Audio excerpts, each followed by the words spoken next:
você vai ser um vice decorativo ou executivo? Eu serei um vice leal ao Brasil, ao presidente Flávio Bolsonaro. Estarei pronto para cumprir as missões.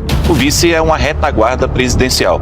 Nessa eventual orientação, o senhor tem um papel, tem uma trajetória de investigador, né, como promotor, procurador de justiça, como secretário de segurança, e a gente hoje, uma das principais preocupações, se não a maior preocupação do eleitor brasileiro é a segurança pública. Na sua perspectiva, o Ministério da Justiça deve ser separado do Ministério da Segurança Pública, até o Lula resolveu revisar, né, os seus conceitos e já está anunciando a separação dos ministérios. O senhor acha que tem que ser Justiça e Segurança Pública num só ou em pastas separadas? E o senhor estaria disposto a assumir essa posição? Primeiro, Cláudio, que não basta criar ministério. Nós precisamos mudar a postura perante o crime organizado e a criminalidade.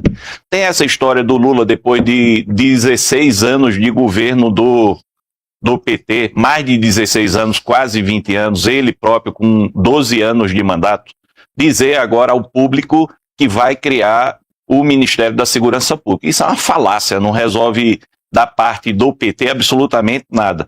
Essa mudança de postura, como o presidente Flávio Bolsonaro tem dito e repetido, essa sim vai resolver o problema da segurança pública no Brasil. Dá o exemplo a você. Flávio tem dito de forma reiterada, a partir do dia 1º de janeiro de 2027, será declarada guerra ao crime organizado. Essa é a guerra que o Brasil compactua, que o Brasil quer. Guerra contra a bandidagem. Essa mudança de postura vai fazer a vida do brasileiro melhorar. Vai melhorar a economia, vai melhorar a relação social, vai melhorar as condições de empregabilidade, o custo de vida, porque o que está acontecendo hoje é que o crime organizado tomou conta do país, de norte a sul da nação. Então Lula, que nunca teve uma postura contra a criminalidade, agora por politicagem está falando na criação do Ministério da Segurança Pública. Quer dizer, o Lula continua vendendo uma esperança que nunca chega. O Lula é um verdadeiro caloteiro da esperança do Brasil. O Lula, ninguém acredita, né, que o Lula defenda o combate ao crime organizado, né? O homem do bonezinho do CPX, é o homem que disse que o usuário é o responsável pelo traficante, né, pelo consumo da droga, que ele deveria ser punido, né? O cara que defendeu o roubo de celular para tomar uma cervejinha, enfim, é um cara que está alinhado hoje com regimes autocráticos que têm o crime organizado como instrumento de força, instrumento de poder, instrumento geopolítico, inclusive. Tá? Então, assim, a gente não pode esquecer. As Farc, por exemplo, na Colômbia, ela participou da fundação do Foro de São Paulo, criada pelo Lula. O Lula é o líder ideológico de toda essa estrutura de poder aqui latino-americana, que tem essa afinidade com o cometimento de crimes para poder se financiar e financiar a sua política. Ele disse um dia desse, ele falou, eu criei o Foro de São Paulo. E eu chamei toda a esquerda latino-americana para o quê? Para abandonar as armas, que eram tudo guerrilha naquela época, e vir para a política, porque a gente ia chegar pela política ao poder. Claro, ele entendeu que era possível chegar ao poder pela política, com apoio, inclusive, de muitos empresários, né, banqueiros, industriais. A gente conhece todos eles, né? Tá tudo já registrado na história. No momento que assume o poder, aí ele consegue ter os instrumentos necessários para ir aplicando a sua doutrina, né? E fazendo esse aparelhamento das instituições e mudando a cultura do serviço público, a cultura dos sindicatos, a cultura das escolas, e mudando, doutrinando e, vamos dizer assim, deletando os grandes valores que forjaram as civilizações ocidentais. Então, o Lula é esse líder do mal, e não esconde isso, né? Esse alinhamento com essas ditaduras está muito claro. Agora, isso nos coloca essa questão da segurança pública. Eu venho sempre conversando com o Degô aqui, vou passar para o Degô também. Nós, hoje, temos um desafio maior, porque, assim, segurança pública é uma questão dos estados, primeiramente, constitucionalmente. O problema dos estados, os estados têm que ter, o governo Lula, inclusive, estava tentando com a PEC aí da segurança pública, tentar controlar esse negócio. Ontem mesmo ele estava falando de sistema de inteligência, que ele, né, na época lá, do Paulo Lacerda, do Márcio Tomar Baixo, ele tentou juntar, o do Félix, tentou juntar todas as agências de inteligência, só que o que ele queria era ter acesso às informações que estavam todas disponíveis, né? Porque ele mistura inteligência de Estado com inteligência criminal, com inteligência fiscal, e ele queria tudo para ter o controle disso tudo, e claro, não deu certo porque ninguém topou essa brincadeira. Então, claro, isso tem é do DNA do PT, é do DNA desses regimes comunistas, de você concentrar poder cada vez mais. Então a gente tem um dilema aí, porque assim, Pacto Federativo, beleza, segurança pública um problema dos estados. Só que essas organizações criminosas que se transformaram em organizações narcoterroristas, elas hoje têm atuação global. Transnacional. Então deixa de ser um problema só do Estado, passa a ser um problema de soberania nacional. Que tipo de nova abordagem, já que o senhor falou que não é uma questão de ministério, nova abordagem, que tipo de nova abordagem nós precisamos ter para combater o crime organizado? Eu propus isso lá na Câmara dos Deputados, foi aprovada a legislação, é um consórcio federativo. Não adianta a União querer ser a dona da segurança pública, nem os estados serem os únicos responsáveis. Nós temos que fazer uma parceria, município, estados e União. O problema está muito grande para apenas um ente federativo resolver. Essa é a realidade. Nós temos problemas hoje que deixaram de ser locais para serem nacionais e se transformaram em problemas internacionais. O crime organizado hoje, no Brasil, infelizmente, está tendo uma ascensão maior do que o próprio Estado. O domínio de território, em muitas localidades, hoje nós não sabemos estimar se entre 30 e 60 milhões de brasileiros vivem sob o domínio de facções criminosas, milícias. E isso precisa ter uma intervenção. E essa intervenção não vai ser resolvida sem a União e sem esse consórcio de entes federativos. A União tem muito a contribuir, os estados também e os municípios. Afinal de contas, as pessoas vivem nos municípios. Então, inteligência, integração, polícia ostensiva, polícia de aproximação, tecnologia, capacitação, tudo isso faz parte do pacote. Mas isso leva um tempo para ser implementado, já que o governo do PT nunca se dispôs a isso. E esse tempo para ser implementado, ele só vai ser alcançado se houver uma mudança real de postura. Qual é a mudança real de postura? É um enfrentamento inteligente ao crime. Esse enfrentamento inteligente ao crime significa que a tolerância contra o crime, ela primeiro tem que ser estabelecida como zero. Nós não podemos mais admitir a quantidade de impunidade reinante no país. E a mudança de postura, essa declaração de guerra ao crime organizado, ela é fundamental, porque hoje, qual é a principal obra do governo Lula? Estabelecer que o crime organizado está dominando o território nacional sem um enfrentamento devido. Não tem outra explicação para o caos que o Brasil está vivendo. O Brasil hoje, em todas as áreas, é desastre absoluto no combate à criminalidade. Se você vai para os pequenos crimes, são milhões de roubos acontecendo no Brasil. Se você vai para feminicídio, batendo todos os recordes de morte de mulheres. Se você vai para o consumo de drogas, o Brasil disputando o primeiro lugar mundial. Se você vai para exportação de droga e o Brasil como corredor de exportação, deve estar no primeiro lugar ou chegando perto. Se você vai falar de facções criminosas, o Brasil tem mais de uma dezena em atividade. Se você vai falar em encarceramento, todo mundo diz, tem muito preso. Que muito preso, rapaz? O Brasil tem muita impunidade. Nós precisamos prender mais e de forma inteligente. Mas não tem essa coisa que o Lula defende, de desencarceração. Não existe isso. Nós temos milhões ou milhares, não dá para estimar, de pessoas impunes pela prática de crimes gravíssimos, de crimes hediondos, por exemplo. Ou seja, não dá para você conviver com um homicida na rua como nós temos aí milhares. Agora, esse combate inteligente, você pode trabalhar, as polícias, pode fazer um consórcio de agências, prender todo mundo, prender os chefes do narcotráfico, etc. Mas se o judiciário, se o STF, como faz hoje, for lá e soltar, não adianta nada. Olha, esse não deveria ser nem o papel do STF. Eu defendo o STF como um tribunal constitucional para cumprir o seu papel. Hoje o STF está se metendo até em briga de vizinho. Então, assim, precisamos um equilíbrio entre os poderes. Por isso, precisamos de um Senado forte. Não resta a menor dúvida.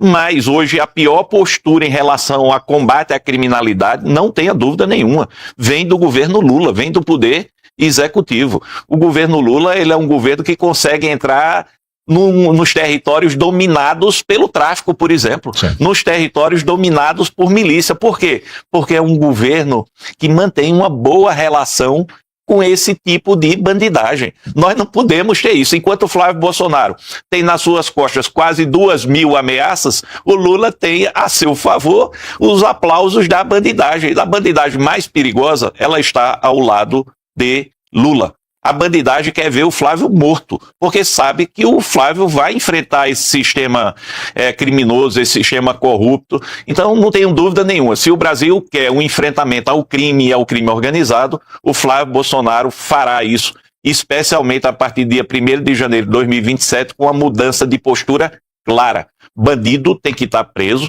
a lei tem que ser efetivada, e se bandido enfrentar as forças policiais, quem tem que levar a melhor são as forças policiais. Ninguém quer matança, ninguém quer chacina. O que nós queremos é um Estado brasileiro respeitado. E a área de segurança, ela tem que estar capacitada, preparada, com inteligência e efetividade para dar tranquilidade ao povo brasileiro. O que não pode acontecer, por exemplo, é o governo do PT na Bahia, o governo do PT no Ceará. As 10 cidades mais violentas do Brasil estão lá.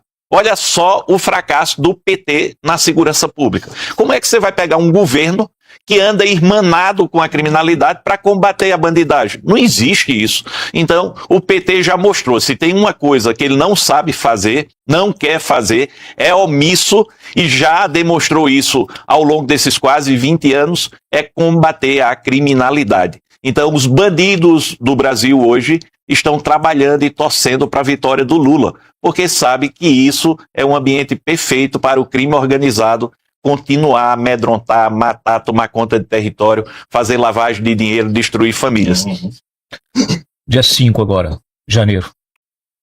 O presidente toma posse dia 5 de janeiro, agora mudou. Olha, ele pode tomar posse no dia 5 de janeiro. A guerra vai começar no dia 1º de janeiro de 2027. No dia 5. Degô, vai, você. Deputado, eu já estava me preparando, me habituando para chamar o senhor de senador, e agora, se Deus quiser, terei a alegria e a honra de poder chamá-lo de vice-presidente. Eu fiquei muito feliz com as suas falas, porque mostra essa disposição política de enfrentar realmente as coisas da forma que elas precisam ser enfrentadas. Eu teria aqui uma enormidade de perguntas, apenas baseado no que o senhor falou. Vou tentar sistematizar e fazer apenas uma ou duas. Mas vamos lá. O senhor tem papéis muito importantes na campanha. Um deles é óbvio de tentar trazer ainda mais capilaridade para a chapa de Flávio Bolsonaro no Nordeste. Isso é evidente. Tem também o papel do senhor, baseado na sua experiência, de mostrar a necessidade dessa luta contra a corrupção. Essa corrupção, sobretudo, que está ali na antessala do Palácio Planalto, quando estiver dentro da própria sala presidencial, né? Temos também a questão da luta contra a criminalidade. Nesse particular específico, o que tem se verificado no mundo todo, deputado, é cada vez uma convergência maior entre dois fenômenos que acabaram se fundindo: terrorismo e crime organizado. Hoje não existe mais apenas convergência, existe uma verdadeira fusão. É assim que os principais países do mundo estão tratando essas facções como grupos terroristas, porque utilizam métodos terroristas. Então, a primeira pergunta vai no sentido de o Brasil deverá caminhar para isso também, mas isso já me leva à segunda. O senhor tem um histórico fantástico de luta contra a criminalidade organizada, mas como o Cláudio falou, nada disso vai resultar em muita efetividade se nós não tivermos uma verdadeira reforma do judiciário. Reforma do judiciário que contemple o retorno de cada um, em bom francês, ao seu quadrado. Que se ponha um fim a esse ativismo judicial, a essa militância judicial, a esse poder que se colocou como verdadeiro protagonista da vida nacional indevidamente. O senhor acha que há espaço para isso, que podemos sonhar com isso, deputado? Primeiro, Marcos, dizer que por que eu fui convidado para ser candidato na chapa presidencial. Eu acredito a 3 fatores. Primeiro, o Nordeste. O Nordeste não é problema. O Nordeste, como tem dito o presidente Flávio Bolsonaro, é solução. Ele quer fazer o que Juscelino Kubitschek fez com o Centro-Oeste, criando Brasília. Ele quer fazer com o desenvolvimento do Nordeste.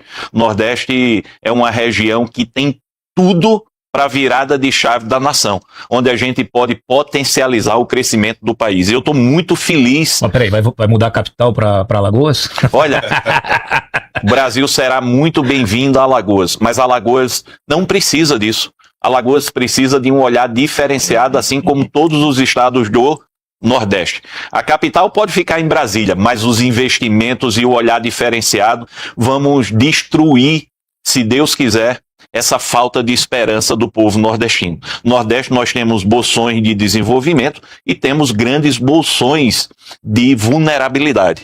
E o presidente Flávio, ele propõe justamente influenciar nessa trajetória de vulnerabilidade, levando oportunidades ao Nordeste. E eu fiquei muito feliz com isso.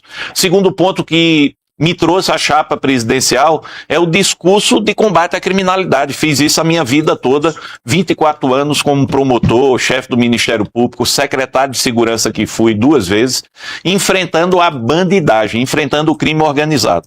E o terceiro ponto é o combate à corrupção, que faz parte da minha história de vida. Então, acho que esses 3 pontos me trouxeram a esse convite do presidente Flávio Bolsonaro. Eu estava em primeiro lugar nas pesquisas em Alagoas, pelo reconhecimento do povo alagoano.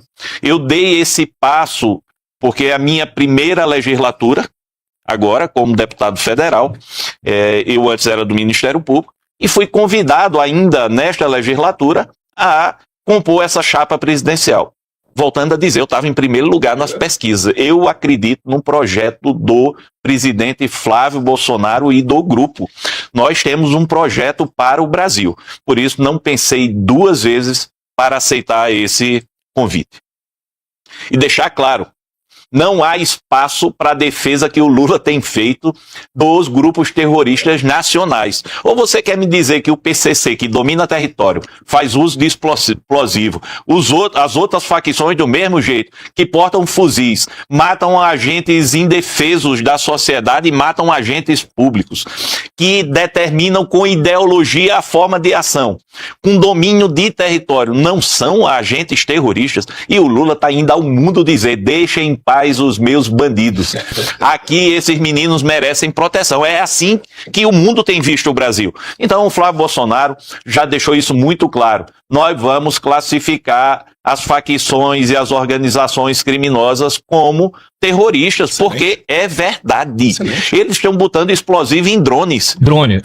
Olha só, não dá mais para você... Se o brasileiro parar para pensar que o presidente da República está defendendo essas organizações criminosas violentas para não serem taxadas de terroristas, isso é algo lastimável. Bastava isso para um impeachment do presidente da República. Então, Flávio Bolsonaro já disse que vai declarar guerra ao crime organizado e que as facções criminosas serão classificadas como terroristas. Nós não precisamos de Estados Unidos nem de nenhuma nação do mundo classificar, não. Nós vamos classificar porque eles estão infernizando a vida dos brasileiros.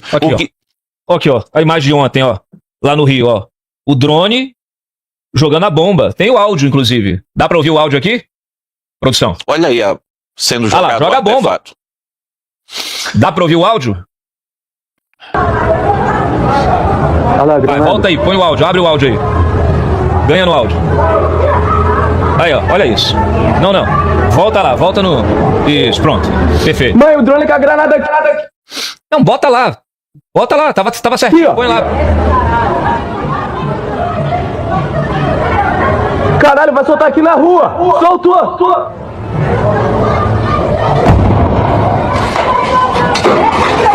Volta. Isso aqui foi ontem no Rio de Janeiro, tá? Isso aqui é terrorismo puro, é guerra. Mas vamos discutir isso. Multiplica isso aí, multiplica esse negócio agora. Faz igual lá na guerra na Ucrânia. Bota aí 100 drones jogando bomba. Acabou. Acabou a segurança pública, acabou. As forças de segurança ficam todas de joelhos. Vocês não estão entendendo o que está acontecendo. Deixa eu passar aqui pro nosso time que está remoto. Bruna Torlai, sua pergunta aí para o Alfredo Gaspar. Enorme alegria conversar com o vice do Flávio Bolsonaro, ficamos todos muito felizes com a nomeação, não podia ter sido melhor.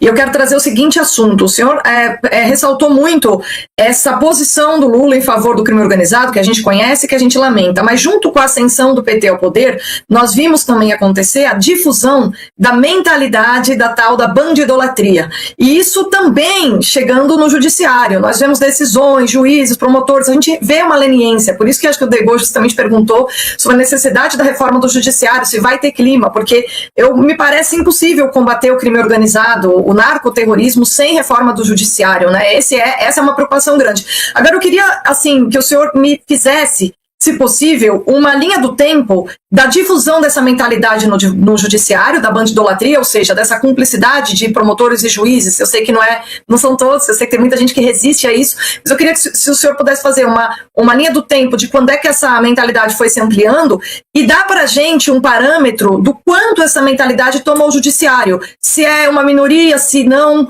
se realmente mudando a postura por parte do Flávio, o judiciário tende a ficar mais livre para atuar como pensa, ou se há aí uma divisão meio a meio entre os juízes e promotores no que diz respeito a achar que o bandido é coitadinho, etc., e dá muita moleza para os criminosos, tá? Porque eu sempre digo, né, você tem a postura do líder político, mas você tem a cumplicidade da sociedade civil que também ocupa cargos de poder, e aí no caso é a base, essa base que o PT tem no judiciário, entre esses vários associados aí, juízes, promotores, defensores, que acabam não colaborando com o enfrentamento. Então, são essas duas perguntas, uma possível linha do tempo e uma proporção no judiciário dessa mentalidade. Ela é predominante, não é predominante? Como é que o senhor vê, aproveitando sua ampla experiência como promotor?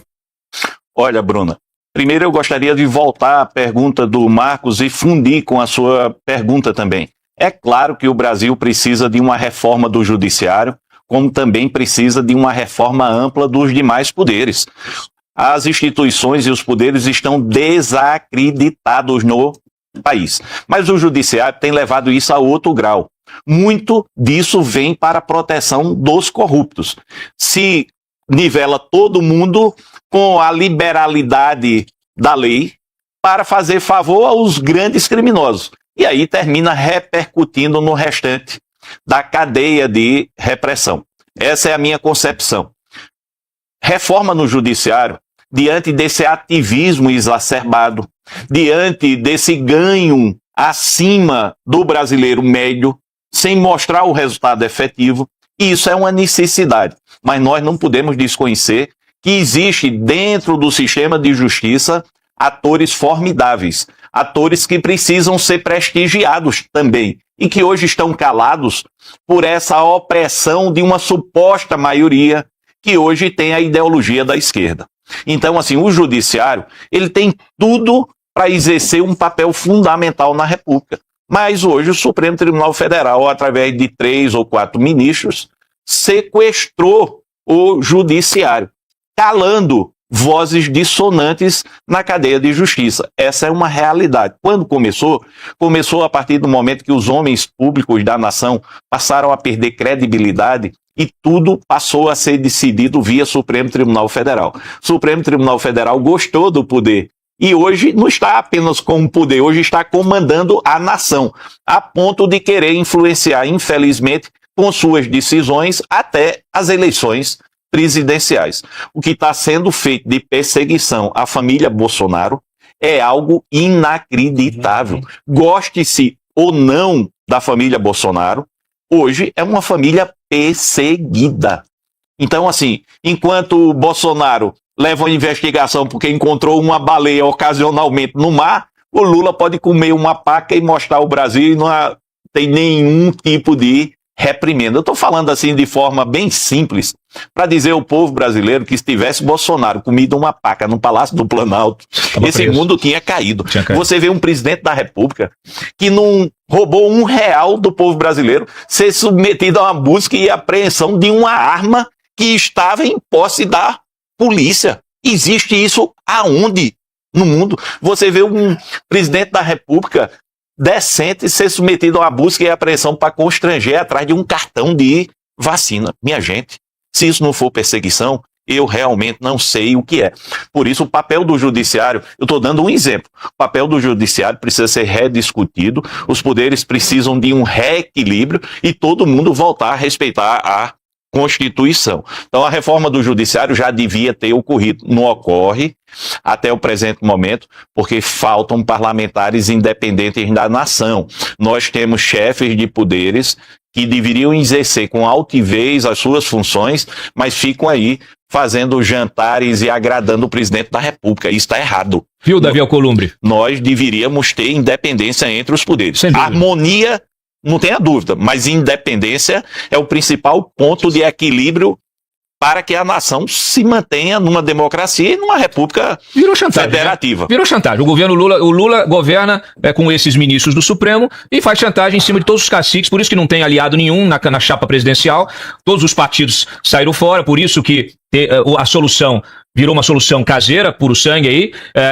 Não é ruim essa solução, ao contrário, o próprio Jair Bolsonaro já fez isso antes, então assim, mas é uma consequência, quer dizer, quando você está na política, o Flávio vinha articulando vários palanques, vinha articulando alianças nacionais e o Supremo, eu estou falando isso há meses. Aí parece que hoje saiu uma matéria, aí o pessoal admitindo, pela primeira vez, porque virou esse jantar na casa do Alexandre Moraes, com o Cristiano Zanin, com o Davi Alcolumbre, com o Lula, assim, isso é possível, numa campanha eleitoral, são de sacanagem. Isso não é possível. Aí pressionaram lá o Ciro Nogueira que tá com a corda no pescoço. Não entra na campanha não, sai da campanha aí, sai do palanque. Aí o Ciro puxou o freio de mão lá do PP. Essa é a realidade, vamos falar a verdade? Vamos parar de hipocrisia? Hein, coleguinhas? Vocês estão assistindo esse programa aqui, vocês estão vendo o que está acontecendo? Será que caiu a ficha finalmente? Será que vocês entenderam qual é o caminho para se tentar recobrar a democracia desse país, o Estado Democrático de Direito, que é mais importante ainda? O Gaspar é um puta quadro, beleza. Mas a escolha dele como vice, para além das 3 razões que você colocou, ela é uma consequência de toda essa articulação de bastidor do Supremo, de isolar a candidatura do Flávio e tentar esvaziar. Só que não é possível, Moraes. Não é possível, Lula, porque o povo tá na rua e quer mudança. Eu nunca vi um cara ser tão perseguido, tomar tanta porrada de todos os lados e continuar com 43, 45% de intenção de voto. Esqueçam, ele vira. Olha, antes eu gostaria de complementar, claro. Eu acho isso uma justiça com o presidente Flávio Bolsonaro. Ele convidou a senadora Tereza Cristina, que é do PP, um grande quadro, ela aceitou, mas o partido recuou. Tirou. E nós sabemos os motivos. Sim. Mesma coisa aconteceu com a Dani Marques, também um grande quadro do Republicanos, também aceitou. Mas o partido também recuou. E no caso do PL, as nossas grandes lideranças tinham femininas, tinham projetos próprios e, por conta disso, o Flávio fez essa escolha baseada naquelas 3 premissas, Nordeste, segurança pública e combate à corrupção. Mas eu não me sinto diminuído com isso. Eu sou a testemunha viva do Flávio querendo ampliar o arco de alianças e fazer um grande projeto em prol também das mulheres do país, das mulheres com competência, claro, com firmeza e que têm a acrescentar à nação. Os partidos não vieram, mas as mulheres sim, porque existe um projeto de fortalecimento das pautas femininas que são justas, que são necessárias. E o Flávio fez esse grande esforço. Mas voltando só um pouco, eu queria deixar registrado, tem muita gente no sistema de justiça que está calado, oprimido.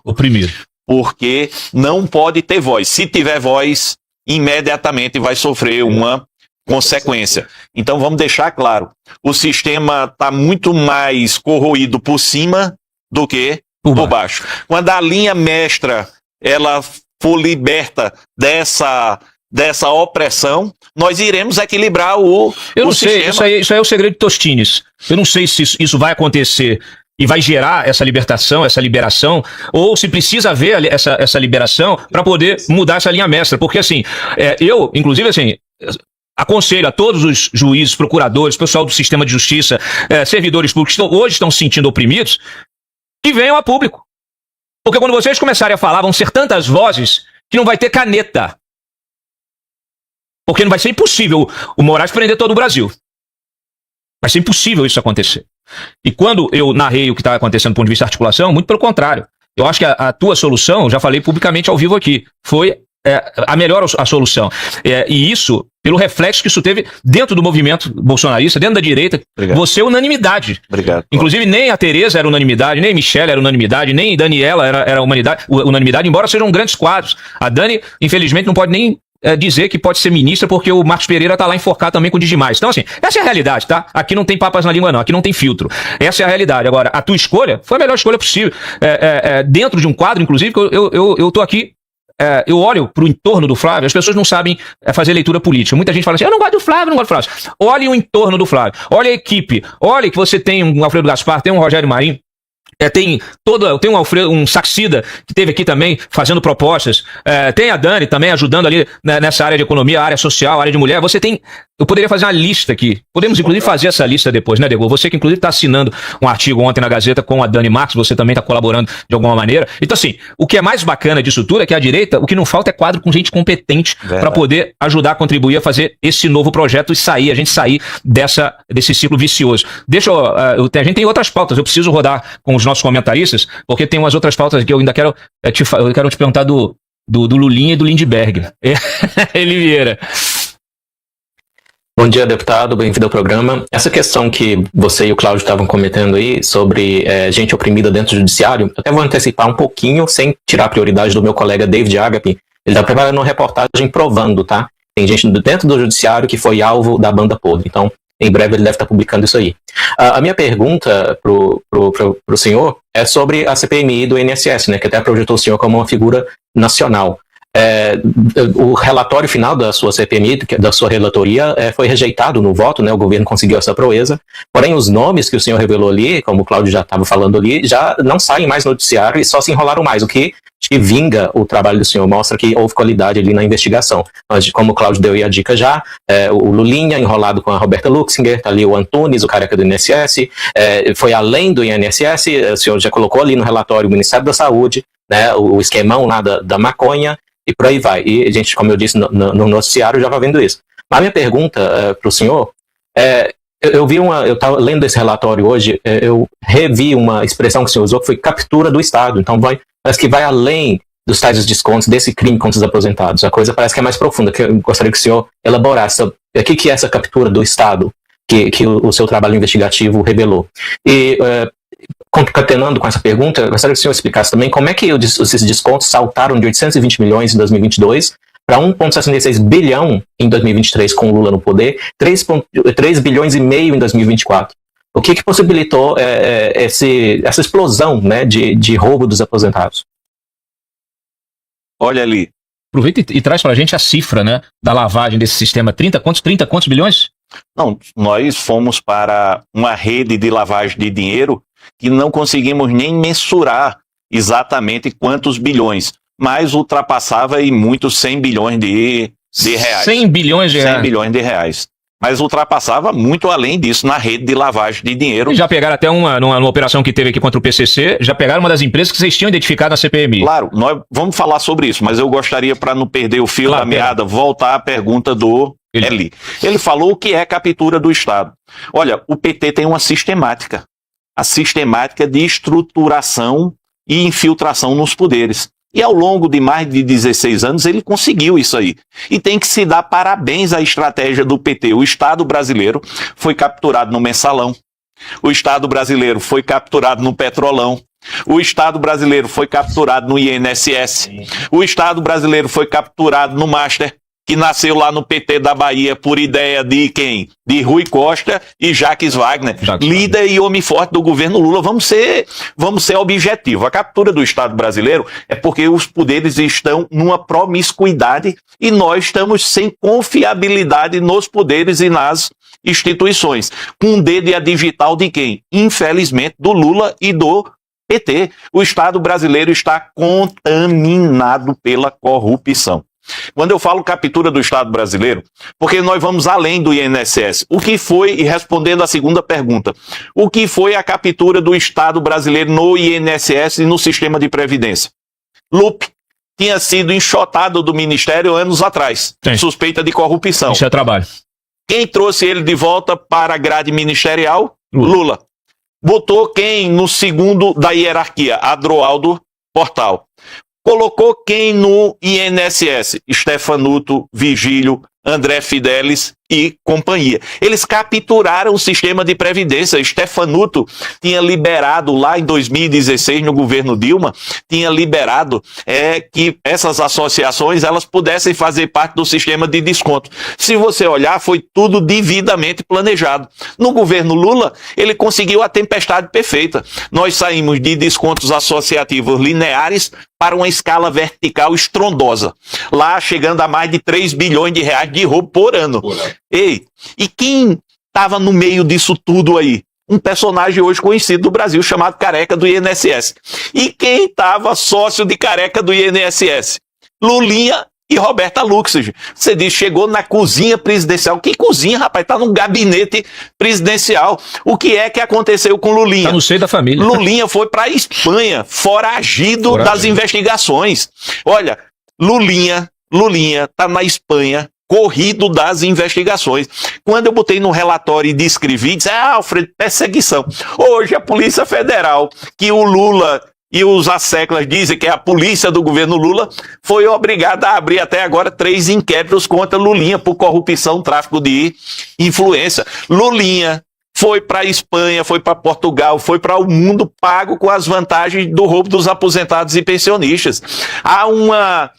Há indícios muito fortes de Careca do INSS pagando mesada a Roberta Luxemburg para essa mesada chegar no Lulinha. Me diga, se Lulinha fosse de direita, os pressupostos da prisão preventiva já estavam todos presentes. Lulinha estava em cana.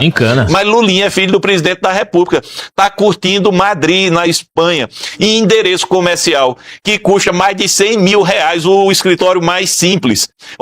Lulinha nunca deu murro numa broa. Lulinha nunca trabalhou em prol do Brasil. Tá rico. 19, quando a gente quebrou o sigilo e depois o Flávio Dino interrompeu essa quebra, Lulinha movimentou em 5 anos, sem dar murro numa broa, 19 milhões de reais. Me diga, se Lulinha fosse de direita, Lulinha nunca mais ia sair da cadeia. Nunca mais. Mas Lulinha de esquerda, é filho do presidente da República, tem que utilizar esse dinheiro obtido de forma altamente suspeita, com indícios de crime, se beneficiando lá pela Europa, porque se tivesse no Brasil, Lulinha possivelmente estaria sendo muito mais... Ele é a Roberta, né? Visado. A Roberta eu me lembro, teve uma mensagem ali que a polícia pegou dela, falando com o Careca... Mandando descartar telefone, destruir prova, não aconteceu nada. Isso é obstrução, qualquer prisão, assim, essa é uma das aluno uma das de razões... primeiro ano de direito já identificaria ali a obstrução processual da justiça. E essa é uma das razões uma das principais razões de prisão de quem está sendo investigado, quando o sujeito está tentando ali obstruir investigação, destruir prova. A Polícia Federal, né, André? A Polícia Federal pegou isso aí, não fez nada, absolutamente nada. Por isso que o André Mendonça tem que investigar, sim, a Polícia Federal. Vai ter aí, é Polícia Federal contra a Polícia Federal. Não é possível esse tipo de situação. Agora, você falou muito bem. Tá lá, foragido, saiu, ninguém fez nada, não volta. Vai voltar, vai acontecer o quê? Não volta com dinheiro dos aposentados. É impressionante esse negócio. E é um esquema que, pelo visto, a gente está vendo, envolve aí também o chefe de gabinete do Lula, o Marcola, envolve outros ministérios, Ministério da Saúde, não sei o quê, Alexandre Padilha. O tráfico de influência foi feito dentro também do Ministério da Saúde com o assessor... O Sodenberg é do Lula. O Marcola, o cara mais próximo do Lula, que fica com o telefone presidencial, o Marcola recebeu dinheiro da Roberta Luxemburg e dizendo que era empréstimo. Empréstimo de quê? E para quem foi esse dinheiro? Mas mais do que isso, nós estamos com um governo contaminado pela corrupção. O Brasil sabe disso. O Brasil sabe que o PT combina com corrupção, essa é a realidade. O PT vem de um longo histórico de corrupção, mas parece que o Brasil está anestesiado. Então essa é a realidade. E as instituições estão complacentes. Nós temos muita gente corrupta também e que acha que quanto mais, eu falo no mundo político e nos outros poderes, quanto mais corrupção tiver, está todo mundo nivelado por baixo e deixa a coisa andar. É isso que o Brasil não deveria aceitar. Quer corrupção presidencial, quer corrupção no entorno, quer corrupção no sistema, o Brasil fornece. Está faltando punição, está faltando alguém com pulso firme para dizer, chega, zero o jogo, prende quem participou e vamos mostrar ao Brasil que vale a pena ser decente, ter limites morais. Mas hoje o que nós temos visto é o seguinte: um lado é perseguido de forma absoluta e o outro lado tem liberdade para praticar crimes. Absoluta. É uma imunidade dada pelo governo do PT e pelo sistema corrompido. É simples assim. O Brasil não terá outra chance. Se Lula permanecer no poder, nós não temos futuro. Isso não é dito por mim, não. Quem tem um pouco de consciência sabe do que eu estou falando. Ó, em sua homenagem, está com 13 mil telas conectadas conosco agora nesse programa. Muita gente aqui fazendo pergunta no Superchat. Pessoal aqui mandando vários elogios, com perguntas, elogios e tal, mandando prêmios aqui também para a transmissão. Agora o YouTube ele dá uma série de recursos aqui, joias, não sei o quê. Eu estou me atualizando, né, com dessa tecnologia. Mas estou vendo uma opção de coisa piscando aqui na tela. Estou feliz. Quase 14 mil, ó, só de falar aqui, já quase 14 mil telas conosco. Ari Alcântara, sua pergunta. Deputado, olha, eu nesses meus 63 anos que eu acompanho política em Brasília, desde que quando eu vim assistir a posse de meu pai como deputado, eu raras vezes tive uma satisfação tão grande quando eu vi o Flávio lhe anunciar como seu vice. Os grandes homens não se fazem por suas atitudes, eles se fazem justamente pelas pessoas que eles conseguem agregar ao seu lado para desenvolver uma jornada e um trabalho. Um dos maiores exemplos que nós estamos tendo na atualidade é Donald Trump, que montou uma equipe impressionante. Flávio está, com a sua indicação, coroando o que eu já disse nesse programa, que nós temos quadros, nós temos pessoas. E eu acompanho seu trabalho, e o senhor já começou a relatar, nessa CPMI da questão dos aposentados. E o senhor tocou no âmago da questão. Eu conheço Previdência há muitos anos, desde 1979, quando eu fui secretário de Estatística e Atuária do Ministério da Previdência e Assistência Social. Eu conheço bem o sistema. Nesses últimos 40 anos eu tenho acompanhado isso e conheço essa corrupção que o senhor estabelece. Quando, no início do governo Lula, no primeiro governo Lula, quando eles autorizaram os descontos de empréstimos consignados, eu já naquela época avisei que iria acontecer. Mas o senhor tocou no âmago da questão. A corrupção é de cima. A corrupção só chega na favela porque ela tem a cumplicidade em cima. O senhor tocou perfeito. O senhor tocou no que eu venho dizendo há muitos anos. O sistema é corrupto. A corrupção é a tônica. E desde suas, inclusive, muito sensíveis a manifestações naquele processo de difícil permear. O senhor vem tocando todos esses aspectos. Cada palavra que o senhor dava, cada entrevista que o senhor dava, dizia, ele está tocando no aspecto formal. Essa questão dos descontos das associações era uma forma rápida deles fazerem caixa em cima de todo um processo que já vinha. E o senhor tocou na questão quando disse, identificamos mais de 100 bilhões em lavagem. É muito mais. É muito mais do que isso. O sistema é corrupto. E o sistema está corrupto em todos os lados. Hoje, no Brasil, praticamente nenhuma empresa pode se apresentar sem dizer que tem. Eu tenho alguém que me ajuda. O judiciário, o senhor tocou perfeito. Não é o judiciário como um todo, é uma cabeça do judiciário. E isso eu venho acompanhando há muitos anos. E venho denunciando. Quando eu vi a Lava Jato, eu digo, vão tocar no assunto. Quando desmancharam a Lava Jato, eu vi o que estavam fazendo. Tentaram matar o Jair. Por que tentaram matar o Jair? Porque ele estava tocando o dedo da ferida. Estão lhe caluniando. Por quê? Porque o senhor tocou o dedo da ferida. E é esse desassombro que este grupo tem que vai salvar o Brasil. E o senhor tocou um outro aspecto fantástico que eu desenvolvo há muito tempo. O Nordeste é a solução. Eu conheço o Nordeste, eu conheço o semiárido, eu conheço o interior do Nordeste, eu sei o que tem de mineração, a agricultura do Nordeste é um potencial, mas principalmente um fator, o nordestino. O nordestino que sabe suportar a seca, o calor, trabalhar da forma como trabalha, é um patrimônio que o Brasil tem. E o senhor, quando o senhor fez aquela sua manifestação, na indicação do Flávio, com o sotaque do Nordeste, isto me mostrou esperança. Isso emocionou minha esposa que estava ao lado. Este é o Brasil. E é isso que tem que ser lutado. Nesses 60 anos eu vejo isso e vejo que agora nós temos saída. Agora nós estamos no caminho. E o senhor colocou muito bem na CPMI. Não deixou ninguém de fora. E não fez panfletagem. Não fez espetacularizações. Foi tocando nos aspectos. Porque não está só na questão do desconto das associações. É muito mais. E o senhor tocou nesse aspecto. Está no sistema financeiro, nos FDICs. Parabéns, deputado. Ari, pergunta, Ari. Tem pergunta? A minha pergunta é justamente este meu comentário. Meu comentário é, realmente, o senhor acredita que nós tenhamos essa possibilidade, que esse é o nosso futuro? Olha, Ari, nós não temos opção. Nós temos que acreditar no futuro e fazer as mudanças necessárias. Nós temos que resistir a esse quadro dantesco imposto pelo PT e pela esquerda. Essa é a realidade. O Brasil está amadurecendo a duras penas. Esse tempo de quase 2 décadas do PT, apesar de caminhar para uma destruição da esperança do brasileiro, nós precisamos devolver essa luz no fim do túnel. As próximas gerações merecem ter um futuro. É por isso que nós estamos aqui lutando a duras penas para mostrar o tamanho do desastre praticado por essas pessoas. Eu não tenho dúvida, o Brasil vai virar a chave e o Brasil tem futuro. Quem não tem futuro é Lula, o PT e a esquerda. Eu quero pegar o gancho do Nordeste que o Ari trouxe com tanta emoção. Ari, desculpa te interromper, mas é porque assim, a agenda do deputado aqui também é apertada, então a gente tem que ser rápido aqui nos comentários, tá? Mas deixa eu te perguntar o seguinte, a gente tem um problema, uma questão crônica no Nordeste, porque o Lula sempre vence no Nordeste. Eu até brinco, eu falei assim, a direita tem essa responsabilidade de libertar o Nordeste do jugo dessa gente. A Bahia tá sequestrada pelo PT tem 20 anos.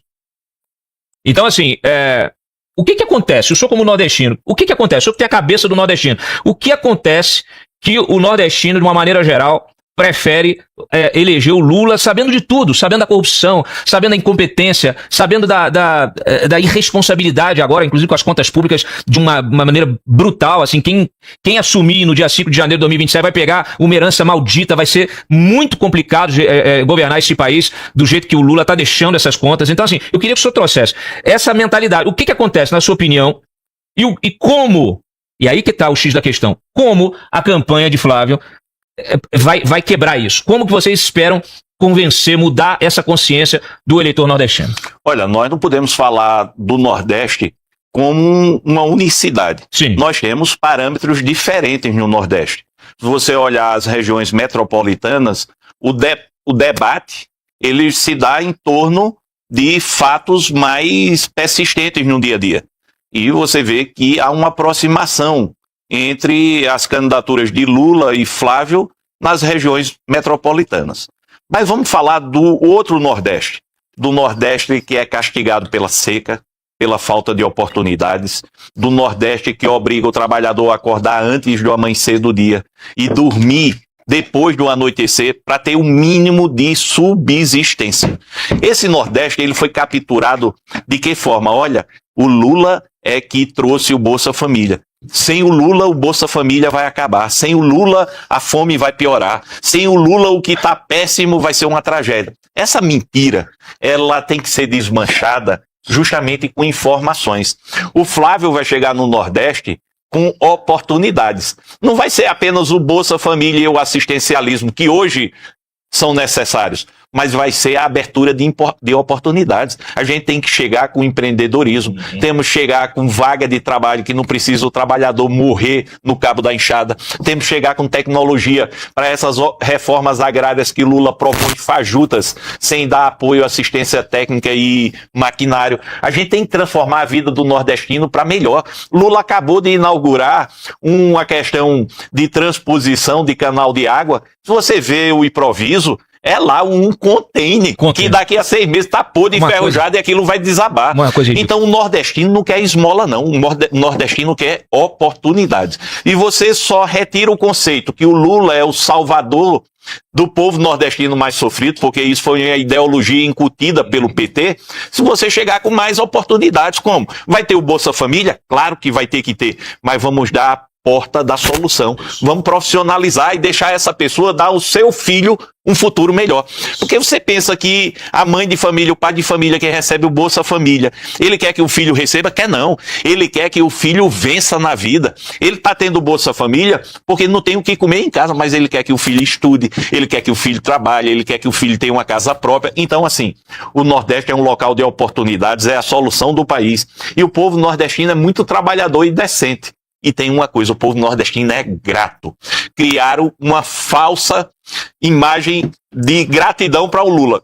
Nós saímos do coronelismo, onde tinha os currais eleitorais, para o coronelismo do assistencialismo, onde é o seguinte: se você não votar no candidato do Lula, no Lula, você perde o Bolsa Família. Então, o povo nordestino muitas vezes está aprisionado por conta dessas opressões e quer uma válvula de libertação. Então o Flávio vai chegar com Bolsa Família, vai melhorar a vida da população, fazendo o quê? Dando oportunidades. Então é emancipação. Então diga, o Nordeste elege o Lula. Porque ainda esse povo trabalhador que não tem tempo para nada, a não ser trabalhar, esse povo está querendo ver a esperança, quer ver a saída, quer ver a chegada de novas soluções. E o Flávio, me trazendo para a chapa presidencial, ele está dando um recado muito claro ao Nordeste. O Nordeste vai ser prioridade. O Brasil precisa do Nordeste. O Nordeste precisa dar essa virada de chave e mostrar que é a porta da esperança. Nós temos tudo para isso. Agora, o discurso demagógico do PT e do Lula é manter o Nordeste sob cabresto. E nós não aceitamos. Não é à toa que em Alagoas, um estado que tem uma presença muito grande de carências, uma política muito corrupta, não é à toa que eu estava em primeiro lugar nas pesquisas. Por quê? Porque o povo nordestino, e Alagoas está no centro do Nordeste, o povo nordestino quer mudança. Sim. Vamos dar um exemplo. Governadora do Rio Grande do Norte não pôde nem ser candidata, porque o governo dela foi um desastre. Governo da Bahia. Lá o governo conseguiu elevar a Bahia para um dos estados mais violentos, ou mais, ou segundo. Governo do PT também no Ceará, desastre absoluto. Esse pessoal vai perder a eleição. O PT vai perder a eleição no núcleo do petismo. Esse núcleo do petismo foi muito acentuado pelo fator gratidão. Gratidão que Lula não foi o criador do Bolsa. Isso aí é um programa que antes existia a Legião Brasileira de Assistência, lá atrás, que dava cesta básica e tal. Isso foi se transformando. Mas Lula foi o maior marqueteiro do programa. E incorporou como se o programa fosse ele, o pai. É mentira. Mas essa mentira a gente só derruba com novas oportunidades. E o povo nordestino quer a libertação com oportunidades. E é isso que Flávio Bolsonaro vai fazer. Esse é o meu papel como também vice-presidente da República, nordestino. Sotaque é carregado, tenho muito orgulho disso, mas tenho muito orgulho também de ser um homem que siga os meus princípios e não desisto.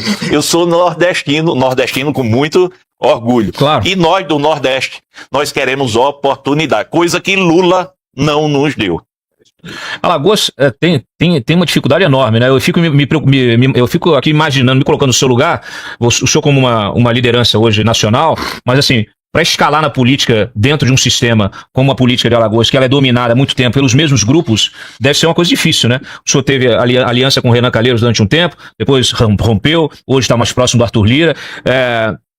E o Estado, a gente vê que as gestões do Executivo do Estado não desenvolveram o Estado. Eu tive em Alagoas recentemente, você vai nas estradas de Alagoas, não tem nada, não tem acostamento, não tem iluminação, se pegar à noite, é um caos, é uma coisa complicada, até pro recebimento ali de turista, etc. Eu mesmo tive numa praia lá, pisei num caranguejo, precisei ser atendido num hospital de gestão dupla ali, municipal e estadual. Entrei no hospital à noite, não tinha nada, não tinha nem antitetânica, o hospital todo no mofo. Quer dizer, como é que o senhor conseguiu fazer essa trajetória aí, navegar num sistema desse? Porque a política é bruta, a gente tem que tratar com a verdade aqui. Muito importante você falar isso. Como eu disse, eu tenho 24 anos de Ministério Público. Perfeito. Quando foi em 2014, Alagoas era o estado mais violento da nação. E Maceió era a capital mais violenta do Brasil. E a quarta ou quinta cidade mais violenta do mundo. E o então governador eleito, Renan Filho, que eu não conhecia, me chamou para um trabalho técnico na secretaria.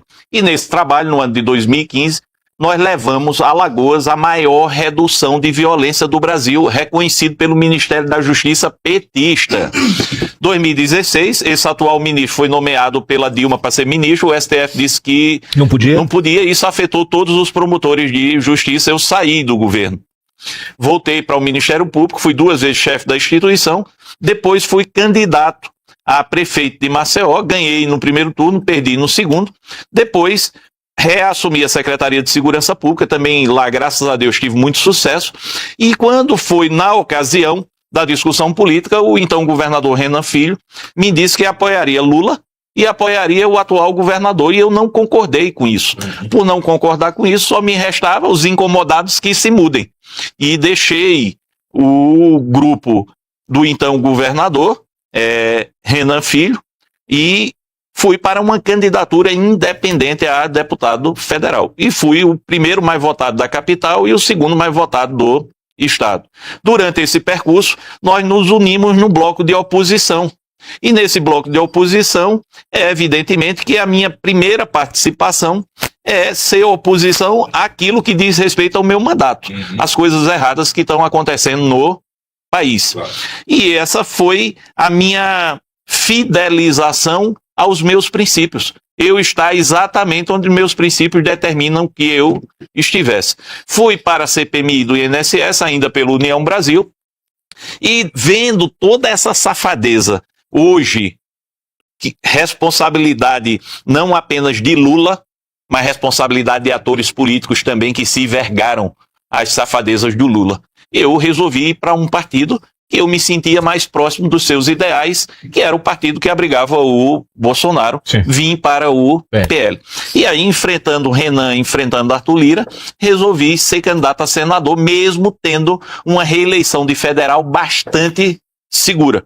E vim para essa luta, me mantive em primeiro lugar, até o momento que recebi o convite no dia da minha convenção.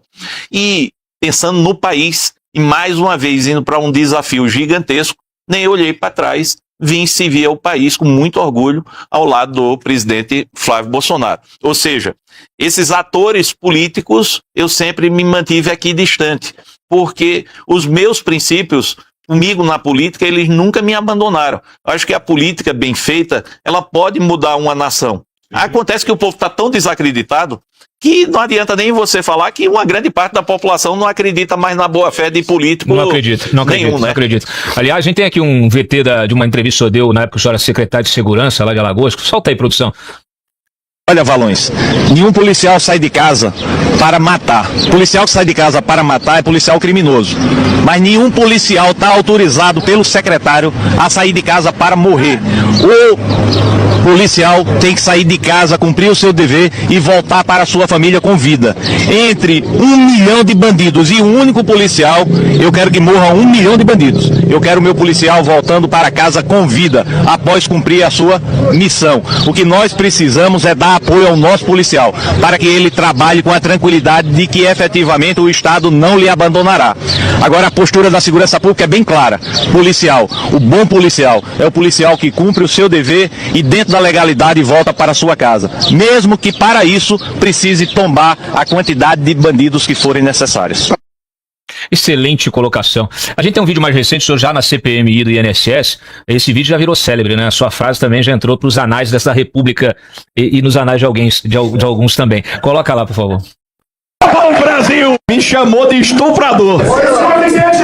Eu estuprei corruptos como Vossa Excelência, que roubam o Brasil, ladrão, corrupto, ladrão. Senhores, por gentileza, por favor, Questão de ordem. por favor, Presidente, questão de ordem. senhores, por gentileza. Nós aguardamos um relatório. Nós aguardamos um relatório. Não, ele não pode ofender as pessoas da forma que ele ofendeu. Não, senhor, ele chamou o relator de estuprador. Ele chamou o relator de estuprador. Não, senhor, isso é muito grave. Não, isso é muito grave. É grave. E outra coisa, eu vou dizer mais uma coisa. Ao chamar essa comissão de circo, Vossa Excelência está chamando de palhaço todos os aposentados brasileiros que confiaram no nosso trabalho. O senhor, por favor, respeite. Não, ele começou toda a ofensa. Eu vou deixar. Não, eu vou deixar. Senhores, por favor, isso vai ficar, por gentileza, isso vai ficar para o Conselho de Ética.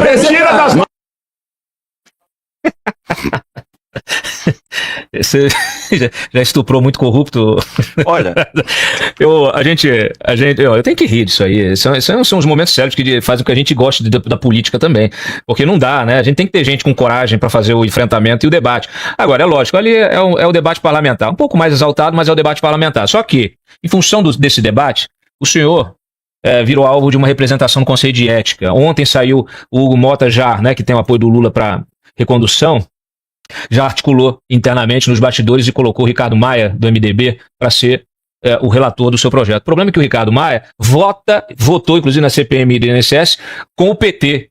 100%, impedindo a convocação, quebra de sigilo, convocação de gente como Lulinha, Roberta Lux, etc, votou contra o seu relatório. Como é que é isso? Como é que o presidente do Conselho de Ética permite um relator que naturalmente vai apresentar um relatório negativo? Ele não tem independência, o Ricardo Maia, me desculpe, não tem independência alguma para poder relatar o seu caso. Ele foi contra o seu relatório da CPMI.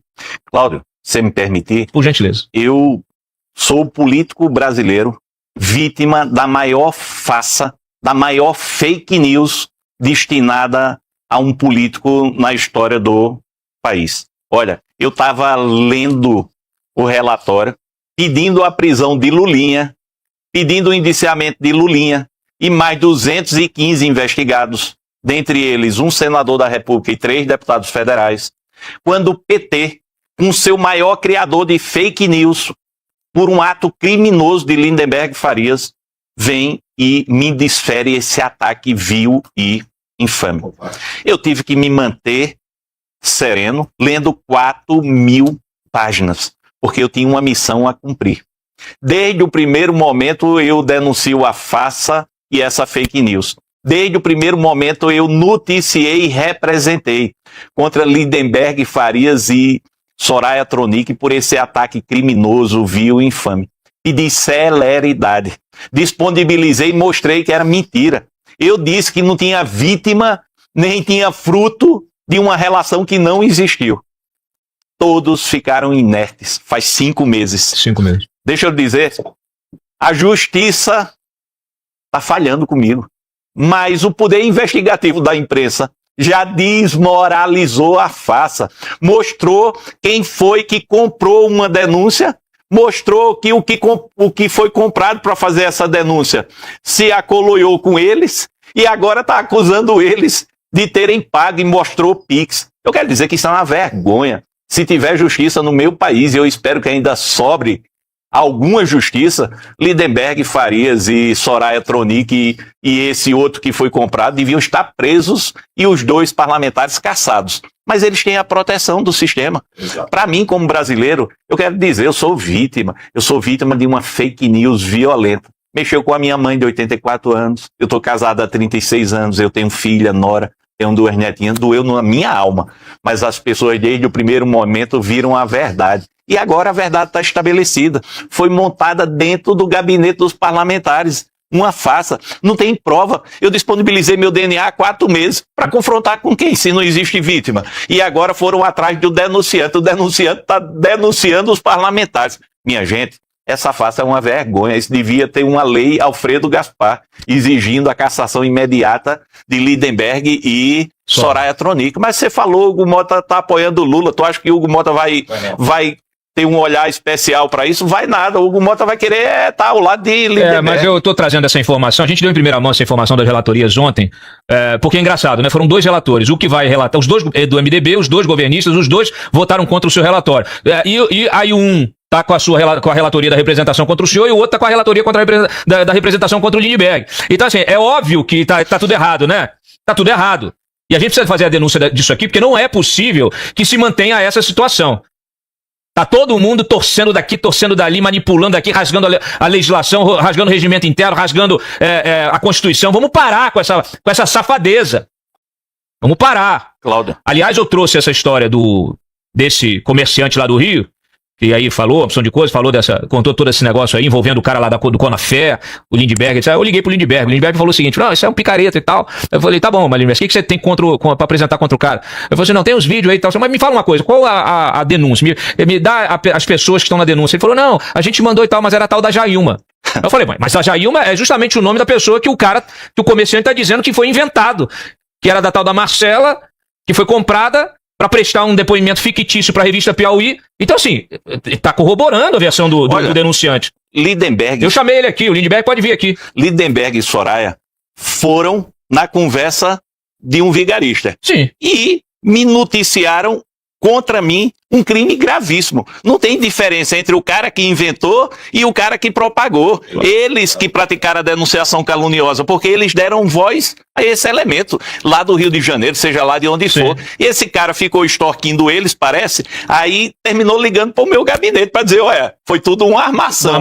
Aí minha secretária levou para a Polícia Legislativa, agora custava nada, a Polícia Federal em um dia esclarecia isso. Mas queriam me manter com a espada na cabeça. Mas a verdade, ela sempre aparece. E eu sou muito grato ao Flávio Bolsonaro por dizer, Alfredo, eu sei que isso é uma farsa, vamos até o fim. E ele manteve e a farsa foi descoberta. Se fosse uma justiça séria, ou se fosse um parlamentar de direita acusando um candidato a vice-presidente da esquerda com essa fake news, estava preso e caçado. Mas como é o contrário, então hoje eu sinto na pele, sinto na minha alma o que o Flávio e a família passa, essas fake news. E a fake news principal hoje, eu queria dizer que sou o segundo político brasileiro com a fake news dessa magnitude, porque o primeiro é Jair Bolsonaro. Inventar que Jair Bolsonaro quis dar golpe de Estado. Jair Bolsonaro, ele honra esse país, está preso injustamente.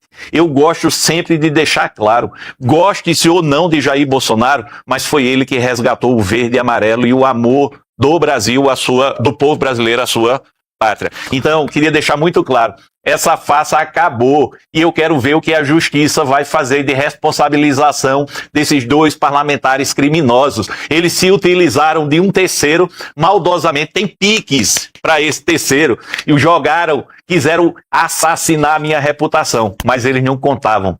E Deus e a verdade nunca faltam. Se enrolaram. A gente tá com mais de 17 mil telas conectadas conosco agora, pouco mais de 10 mil likes. Então senta o dedo no like aí, vocês estão participando, estão esquecendo de dar o like. Eu quero 15 mil likes pelo menos, tá? Tô aqui com todos os superchats, vou ler as perguntas já e vou fazer mais uma rodada com os nossos comentaristas aqui de pergunta. Degô, rapidamente, vamos lá. Deputado, a fala do senhor traz muitas mensagens muito importantes. PT roubou a nossa capacidade de sonhar, PT roubou o nosso orgulho de sermos brasileiros, roubou a nossa capacidade de tentarmos nos desenvolver por méritos próprios, nossa liberdade de expressão, responsabilidade. Isso tudo está na fala do senhor e eu concordo 100% de tudo isso. Mas o senhor também traz um brilho de esperança. Essa fala do senhor aí de que vamos nos emancipar, vamos conquistar futuro melhor, escolas melhores, sistema de saúde melhor, excelente. E eu sei que a campanha está trabalhando não só na questão do debate, do embate político, mas também na questão de ideias. Projeto de Brasil. Discutir como transformar tudo isso que o senhor falou em ideias concretas baseado no planejamento estratégico. Quando é que o presidente, Flávio Bolsonaro e o senhor vão poder apresentar ao Brasil essas ideias? Nós estamos precisando de ideias, deputado. O presidente Flávio Bolsonaro, que é o grande coordenador dessas ideias, irá fazê-lo em breve. Ele irá marcar uma reunião e expor essas ideias em linhas gerais. Não dá para esmiuçar em uma entrevista cada uma dessas etapas. O programa está muito bem feito. Ele com certeza tem um plano Brasil que faltou ao PT. Olha, foi botado na inteligência artificial. O que o Lula prometeu em 2002, foi o primeiro governo dele, foi 2002? 2003. O que ele prometeu em 2002 tem quase 50% prometido agora em 2026. Inteligência artificial espetacular, né? Então o Lula, como eu venho dizendo, é o caloteiro da esperança. Ele não tem mais nenhuma promessa acreditável para o país. Flávio não. Flávio está com a mente aberta e o Flávio tem uma coisa simples que eu acho espetacular. Um princípio básico.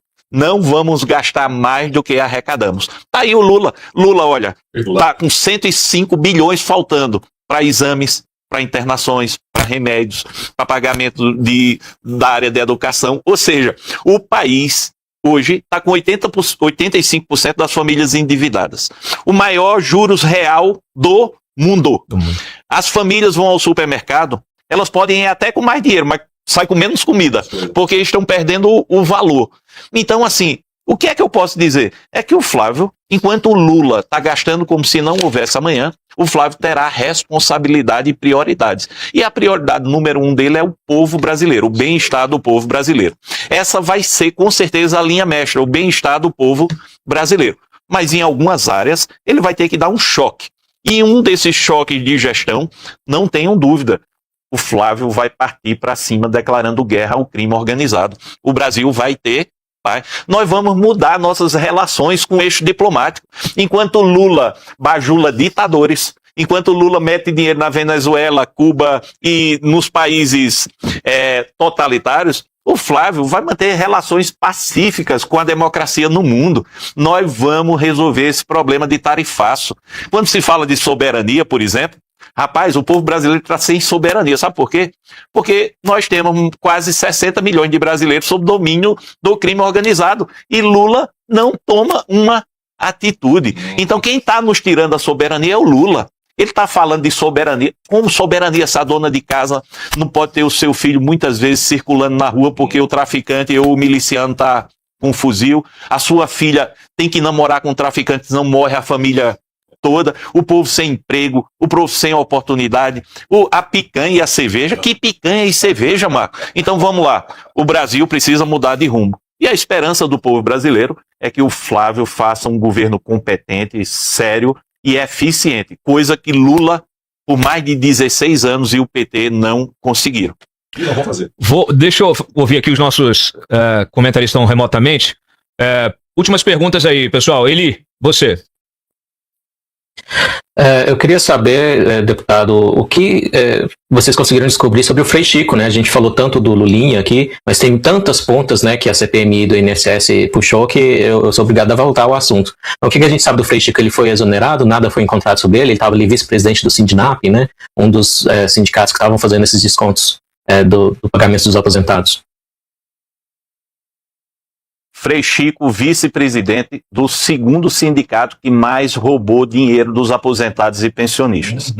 Frei Chico diretamente no comando desse sindicato. Mas vocês viram a pressão do governo para não se quebrar sigilo, para não se avançar, para não se prorrogar a CPMI. Não deu para a gente abarcar tudo. Não deu para a gente ir até o fim porque nós fomos interrompidos, seja por decisões como a do ministro Dino, que suspendeu a quebra de sigilo, seja por decisões políticas orientadas pelo Palácio do Planalto para se interromper o curso da CPMI. É uma investigação que precisa ter continuidade em relação a Frei Chico. Agora, eu não posso, por qualquer orientação ou ideologia, apontar responsabilidade de quem eu não consegui investigar. Então, quando falam, fez Lulinha por ideologia. Não, se não tinha feito Frei Chico também. Eu tenho responsabilidade. Perfeito. Precisa ser investigado. Olha aqui, ó. É importante que se ressalte aqui, porque a CPI durou quantos meses? 4? A CPMI durou 7 meses, sendo que 1 mês foi interrompido pelo recesso parlamentar. 6 meses. E nós precisávamos de, no mínimo, mais 6 meses para poder concluir as investigações da lavagem de dinheiro. Eu quero dizer o seguinte para nós, foram 6 meses de investigação. 6 meses. 6 meses de investigação da CPMI e a gente teve este resultado. CPMI foi impedida de seguir adiante. Agora você imagina 4 anos. Imagina 4 anos. Imagina esse homem aqui lá no Ministério da Justiça ou na Segurança Pública. 4 aninhos só. É revolução. Bruna Torlai, sua pergunta. Bom, por tudo que o senhor disse aqui, tem muita coisa para consertar no Brasil, tem muita coisa para fazer, o trabalho é grande. E a gente sabe que o governo Tarcísio aqui em São Paulo andou bem, porque ele teve um grande aliado na Câmara, que foi o André do Prado. E eu queria saber do senhor, que foi deputado esse tempo todo, e teve ali Hugo Mota à frente da Câmara, eu queria que o senhor falasse se ele realmente foi um deputado que fez algumas, ajudou pelo menos um pouquinho a oposição, que tipo de jogo ele fez, né? Porque agora ele está aí com o Lula. Eu fui muito crítica na época em que a direita resolveu apoiar o Hugo Mota. Eu queria que o senhor fizesse uma retrospectiva da atuação do Hugo Mota, se foi equilibrada, se não, para a gente ser justo com ele também, e dizer assim, você e o Flávio tem alguma ideia de qual que o senhor acha que é o tipo de deputado que tem perfil importante para realmente fazer as coisas boas para o Brasil, não ser refém de quem está na presidência da República, muito menos do STF, mas qual é o tipo de perfil que vocês precisam para estar na presidência da Câmara e fazer com que o governo consiga andar, essas reformas andem? Posso pegar carona? Quando você falar o perfil do presidente da Câmara, fala o perfil também do presidente do Senado. Olha, primeiro que para você ser presidente de um poder, você não pode ter nenhum tipo de receio. você está ali representando o povo brasileiro. Você tem que ter independência. E me parece que desde o início o governo Lula procurou emparedar Hugo Mota. E conseguiu ter o Hugo Mota como um puxadinho do Palácio do Planalto e do STF. Acho que Hugo Mota não tinha tamanho para ser presidente da Câmara dos Deputados. Como também tem a mesma opinião em relação a Davi Alcolumbre. Essa é uma opinião do Alfredo cidadão, do Alfredo parlamentar, não do Alfredo candidato a vice-presidente da chapa do Flávio. Para não contaminar as coisas, eu estou falando do que eu presenciei e vivi. Acho que nós não tivemos um Congresso independente durante essa gestão do Hugo e a gestão do Alcolumbre. Qual o perfil hoje necessário?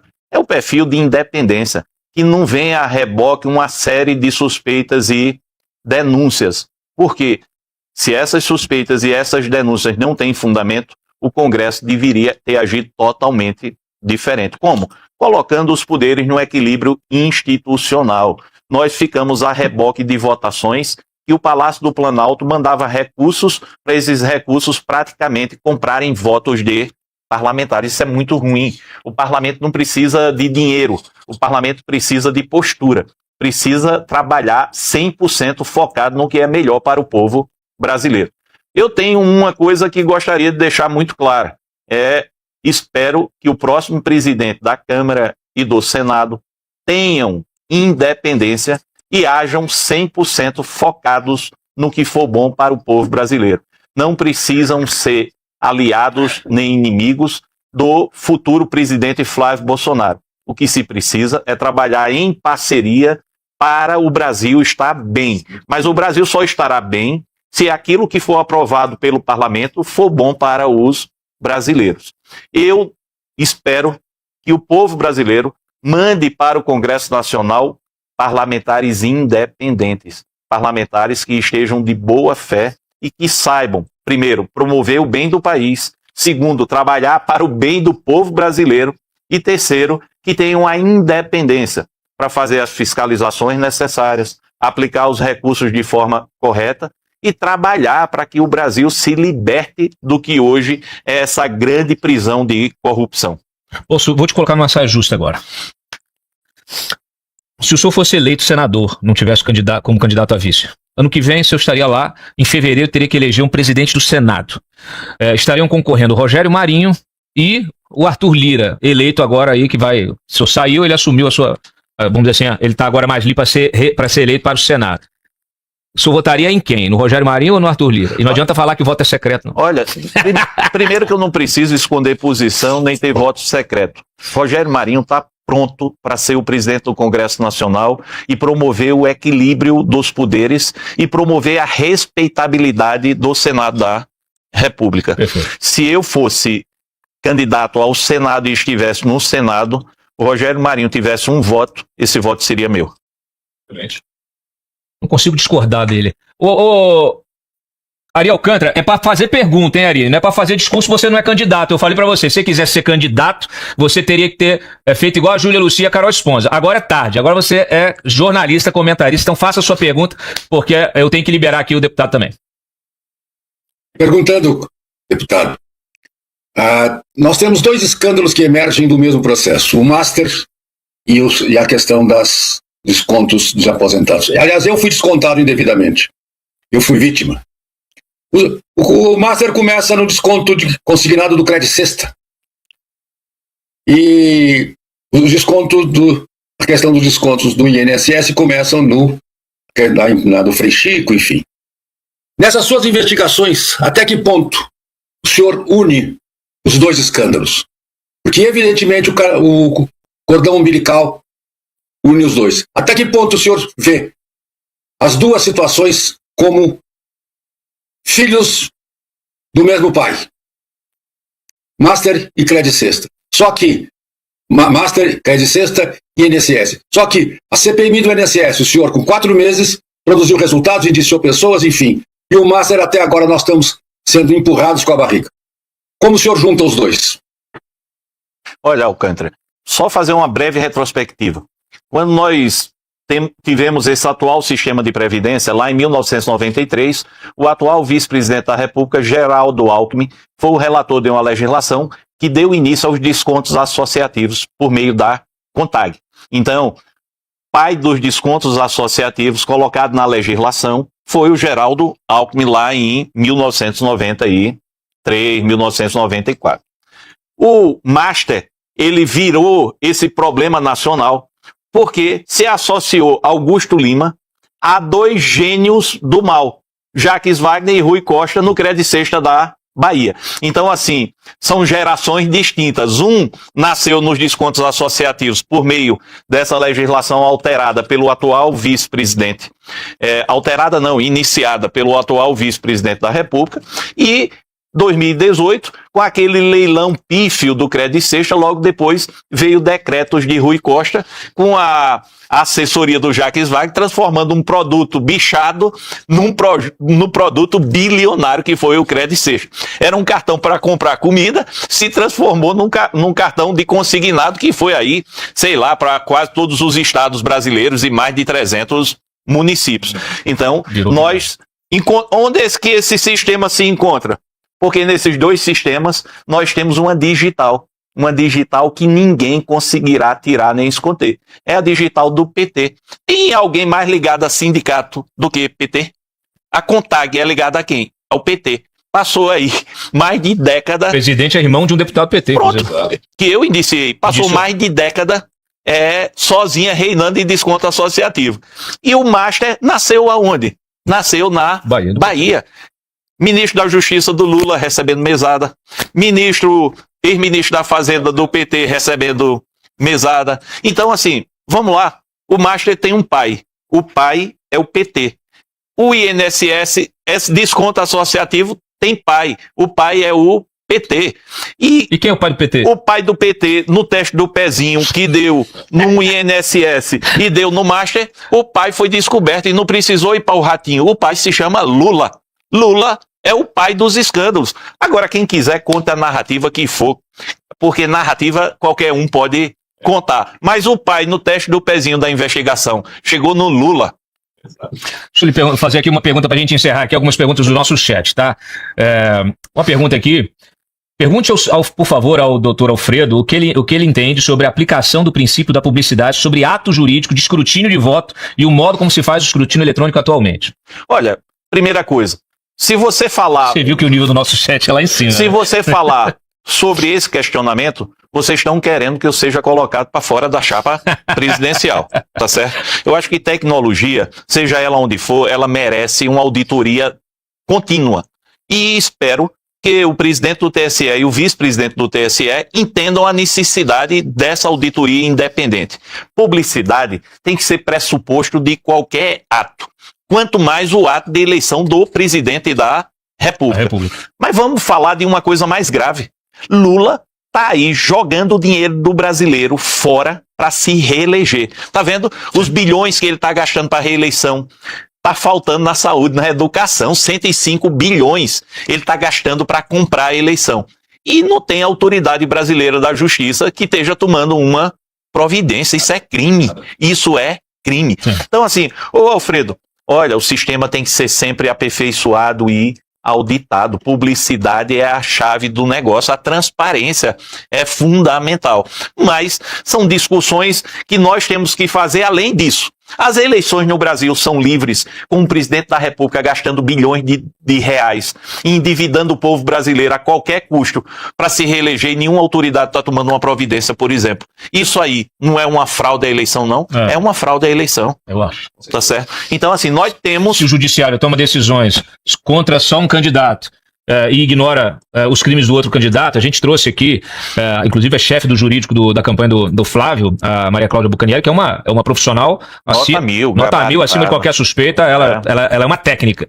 E eles já fizeram lá mais de, sei lá, 60 protocolar mais 60 ações de crimes cometidos pelo Lula na pré-campanha, de propaganda irregular, impulsionamento irregular, uso, né, abuso da máquina, abuso do poder político, abuso do poder econômico, e nada é feito. Quer dizer, não há nenhuma decisão contra o Lula. Então, Claro. como é que faz? Quer dizer, é isso que o senhor falou. Quer dizer, nós estamos diante de eleições livres, de eleições justas? Não estamos. Outra pergunta aqui, pessoal, a Cláudia perguntando da CPMI e do INSS, e os bancos? Olha, ninguém protegeu mais banco do que o governo Lula. Perfeito. Esqueça. Eu pedi lá o afastamento do sigilo e a convocação de 10 instituições bancárias. O governo Lula partiu para cima para não permitir esse afastamento de sigilo. Mas 4 bancos em especial, o governo Lula cuidou com o maior carinho. Quais? Dentre eles o PicPay, que é do grupo JF, eu acho que foi o Santander. Assim, 4, eu não me recordo quais foram os 4, mas esses você podia mexer em tudo, mas nesse não mexesse não, porque os empréstimos consignados ali, coaptados pelo governo Lula com esse sistema bancário que estava fraudando os empréstimos, rapaz, a turma do PT ficou louca, aperreada. E quando você vai ver, você vê que na sistemática do INSS houve várias decisões administrativas para beneficiar parte desses bancos. Então, assim, e esse enfrentamento ao sistema bancário de empréstimos consignados, que nós iríamos fazer e não abriríamos mão disso, foi o PT quem enterrou a CPMI para não permitir esse avanço dentro do sistema bancário. Eu nunca vi o pessoal comemorando o fim de uma investigação, que não, assim, a interrupção, né, de uma investigação. O PT comemorando a derrubada do relatório, comemorando quando conseguia derrubar alguma convocação, algum requerimento. É um negócio assim inacreditável, porque eles não têm o menor pudor.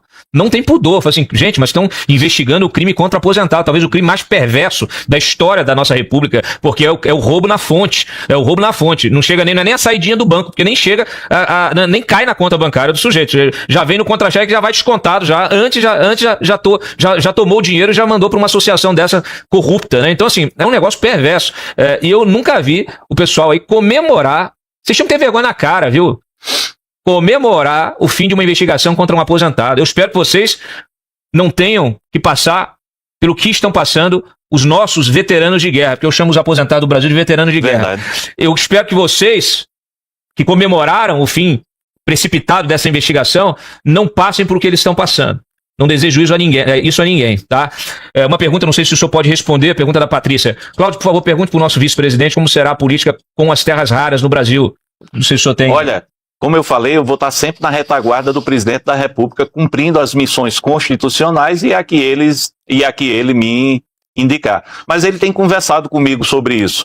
Ele terá um mapeamento geral do país sobre terras raras, fará um aprofundamento e irá dar o melhor destino para o bem do país, exercendo a soberania absoluta sobre essas terras raras e permitindo o desenvolvimento.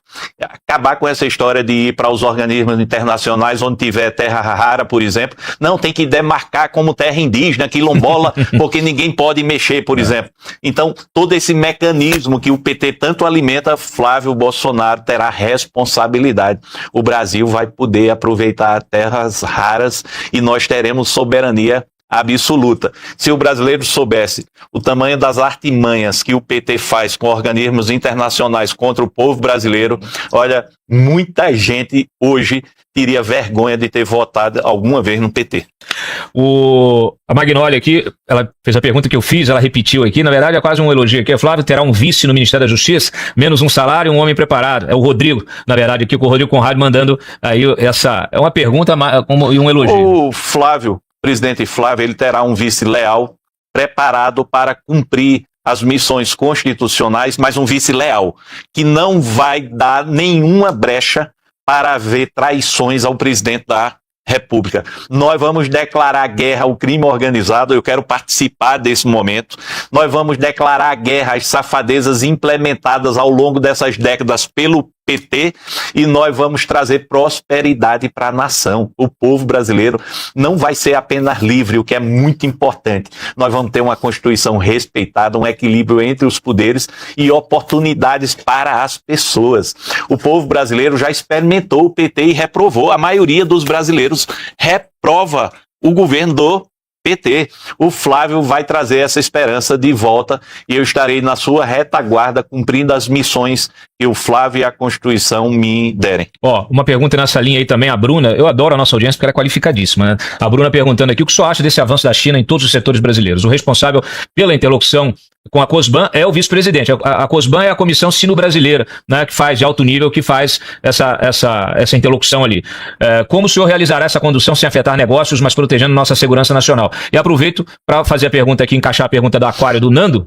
Em 2027, o Brasil vai sair do BRICS? Duas perguntas importantes. Olha, são duas perguntas fundamentais que eu as deixo em primeira mão para o presidente da República. Não vou adiantar a política, que ele é o principal condutor, mas o que eu posso falar é que o Brasil seguirá uma cartilha da democracia. Nós fortaleceremos as relações comerciais, nós não iremos privilegiar de forma nenhuma estruturas que sejam totalitárias. O povo brasileiro defende a democracia. Nós vamos derrubar essas tarifas que foram impostas pelo autoritarismo do Lula, que partiu para agredir de forma repetida os Estados Unidos e o seu presidente, e os Estados Unidos retribuíram as agressões do Lula, e o Flávio Bolsonaro vai resolver isso aí, já vai melhorar muito o produto brasileiro no exterior. A China é um bom parceiro comercial, ela permanecerá como uma boa parceira comercial, sem influenciar na política brasileira.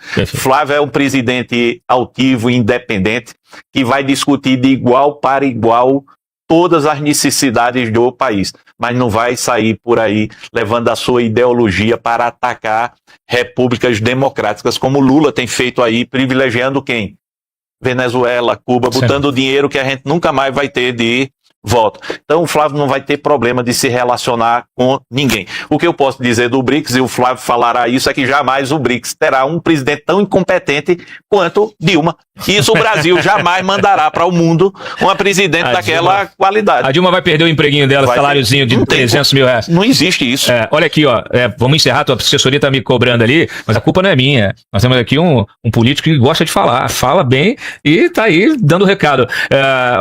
As perguntas aqui eu vou depois selecionar, mando para sua assessoria, tem muitos elogios, um aqui eu vou destacar, porque é do Russian Queiroz, ele fala o seguinte, olha, Alagoas ama Gaspar, e ele leva tudo como missão, né, e só para quando conclui. Um abraço aí. Fico muito grato e é uma verdade. Esse te conhece, hein? E eu queria, Cláudio, aproveitar, você me perguntou em quem votaria se fosse senador. Eu tenho uma reunião que eu já estou muito atrasado com o coordenador da campanha, que é o senador Marinho. Vou lhe pedir desculpa, mas tenho que cumprir também essa missão. E queria dizer uma coisa, eu sou um brasileiro comum, eu sou um brasileiro nordestino, alagoano com muito orgulho. O Flávio me deu a oportunidade, pedindo a mim apenas uma única coisa, trabalharmos corretamente pelo país. E isso eu sei fazer. Mas eu queria terminar dizendo, Cláudio, Marcos, e a todos os ouvintes, que eu fui acusado de um crime muito infame. Passei 5 meses sendo alvo dessa farsa. Graças a Deus a farsa foi descoberta. Isso poderia ter acontecido com qualquer brasileiro de bem, com qualquer brasileiro trabalhador como eu. Mas eu aguentei a pancada, porque Deus me sustentou. Mas a verdade sempre aparece. E por que eu estou falando isso? Porque essa é a forma criminosa do PT agir. É assim que o PT age. É dessa forma que o PT engana as pessoas. O PT é o maior produtor de fake news do mundo. Então, o brasileiro que trabalha, o brasileiro decente, o brasileiro aguerrido, o brasileiro que está vendo que o nosso país está indo para um caminho no fundo do poço, esse brasileiro vai ter a responsabilidade de pensar para poder fazer a escolha certa. O Brasil vai virar a chave. E essa virada de chave vai ser a salvação do país e do povo brasileiro. Por que eu vim aqui, Cláudio? Porque hoje eu estive aqui ao seu lado, do Marcos e dos seus espectadores, para dizer ao Brasil, minha gente, nós temos uma candidatura presidencial para fazer a mudança de rumo do país. Vocês já sabem com o que convivem. Destruição da família, liberação das drogas, economia em frangalhos, a mais alta taxa de juros do mundo, o crime organizado deitando e rolando na nação, a corrupção sistêmica do PT. Nós temos que varrer isso. E eu tenho certeza que o povo brasileiro saberá dar a resposta. Excelente. Deputado, obrigado pela presença, excelente entrevista, era para ter durado 40 minutos, durou 2 horas e 15 aqui, praticamente, 2 horas, 2 horas de entrevista, me desculpe a assessoria, mas não tem jeito, quem manda aqui é ele, se ele vai ficando, a gente fica aqui até 5 horas. Manda um abraço pro Rogério Marinho.